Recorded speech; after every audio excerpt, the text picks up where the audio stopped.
Good morning, Millville Senior High. Today is Election Day, Tuesday, November 6th. Today, millions of Americans will report to the polls to choose who should be the President of the United States. All right, good morning from Millville Senior High School. I'm Miss Montesino, a teacher in the History Department. I will be serving as the moderator of this mock presidential debate. We are here to offer you, our students, a final opportunity to hear from our presidential candidates. They will be speaking on four major issues: the economy, healthcare, education, and our involvement in Afghanistan. Today is Election Day, and we have the very important task of choosing our next president. It is our responsibility as citizens to make informed decisions about our nation's future. At the conclusion of the debate, you will vote for the candidate that you agree with more on the issues. One of the candidates represents the views of President Obama, while the other candidate represents the views of Governor Romney. We are not going to reveal the identity of the candidates until the results have been tallied. Listen carefully to the viewpoints of Candidate A, Mr. Bryan, and Candidate B, Mr. Matus. Enjoy the debate, and thank you for your participation. Okay, first question. How should the U.S. handle the war in Afghanistan and the war on terrorism? Well, Mr. Bryan, we didn't think who was going to go first, so luckily I brought my lucky quarter here, and let's see. Looks like you're right. It is a lucky quarter. It is. Thank you. All right. So, the question is, how should the U.S. handle Afghanistan? First of all, it needs to eliminate Al-Qaeda. Cannot allow Al-Qaeda to run around in that country. And we need to make sure that it's not in Pakistan, too. We need to stabilize the country for self-rule. We need to give these people a reason to excel in the life that they choose. We need to send a message also to terrorists that they're not going to be able to find safe havens anywhere in the world. Thank you.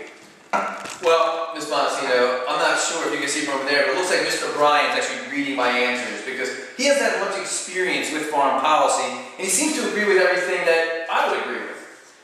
He's right. Mr. Bryan is correct. We need to root out Al-Qaeda and Afghanistan. We need to make the world safe from terrorists, but it's time to leave there. We've been there for over 10 years, Ms. Montesino, and it's time to come home. It's time to do some nation building, and it's time to work with our allies around the world in order to look at other spots that may need U.S. involvement or our help, such as in the Middle East with the Arab Spring. So while me and Mr. Bryan agree on a lot, I just don't think he has the experience to get it done. He may actually be reading my answers, so if you can, keep an eye. Hey, can we get the flip a coin for number 2? Oh, no, you got a lucky coin? No, I don't have a lucky coin. I don't need luck. Go, Miss Montesino. Okay, thank you. So, second question. What are your views on the new health care law that requires everyone to have health insurance? Mr. Matus? Well, Ms. Montesino, I appreciate this question, and I'd like to also take this opportunity to thank you for moderating the debate. I'd like to thank all the students here at Millville Senior High and all the teachers for taking part in this debate. Hey, I want to thank you for letting me be in here with you. This is Election Day. It's a very important day, and it's very important issues. This issue is very important, healthcare. It's very complicated. Not a lot of people know about it. A lot of people think if you go to doctors, it's free. It's not. It's very expensive. So I believe in this country we need healthcare reform. I think we need to lower the costs, and I think one way of doing that is to mandate that everyone has it. If everyone has it, then no one can get a free ride. But in the process of everyone having it, we're going to hold insurance companies accountable. We're going to regulate them and make sure that they can't deny you insurance if you get sick. So it's kind of like we're going to give a little and demand more from the insurance companies, but on the other hand, we're going to ask more from us, the citizens, to have to ante up and to have insurance. Thank you very much. I appreciate it. I understand the need for health care. Everybody should have health care. But America is a land of choice. If people want to, they can have it. They work, they save their money, they can choose the plan that's best for them. But to require people and employers to provide it to their workers is just not the way to go. The price tag for such a program would burden us as taxpayers, and we would not be able to get out from under that bill. Okay, question number 3. What steps should be taken to fix the economy? Very good question. Am I up on this one or you, Mr. Bryan? I think I'm up on this one. Yes. First of all, we have to eliminate the huge federal taxes that keep individuals from getting jobs. Small businesses, the largest employer of Americans, are overburdened by taxes. We eliminate those taxes. This will allow them to hire more people. And more people with jobs then will go out and create bigger demand for products. And so the cycle starts over. The other thing I'd like to mention is that America is a land of business opportunity, and high taxes have been seen in the last few years as being stifling to our economy. So we need to get rid of taxes.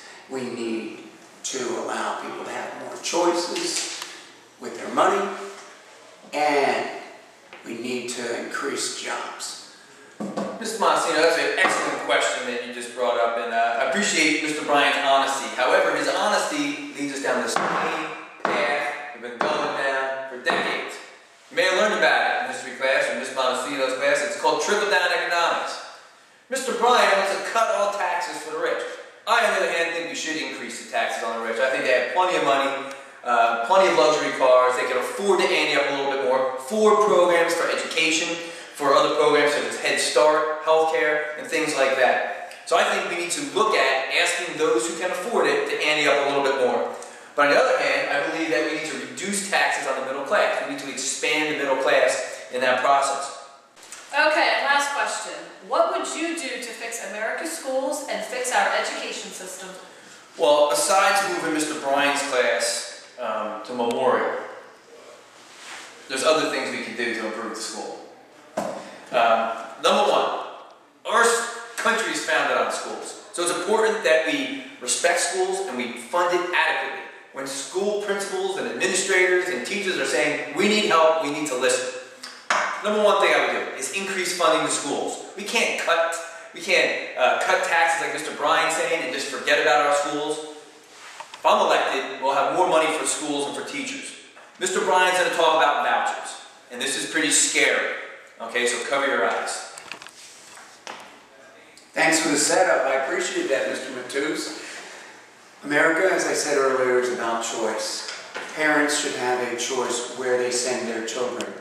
Just because you reside in a particular area shouldn't destine you to go to a school that isn't performing well. So vouchers are important.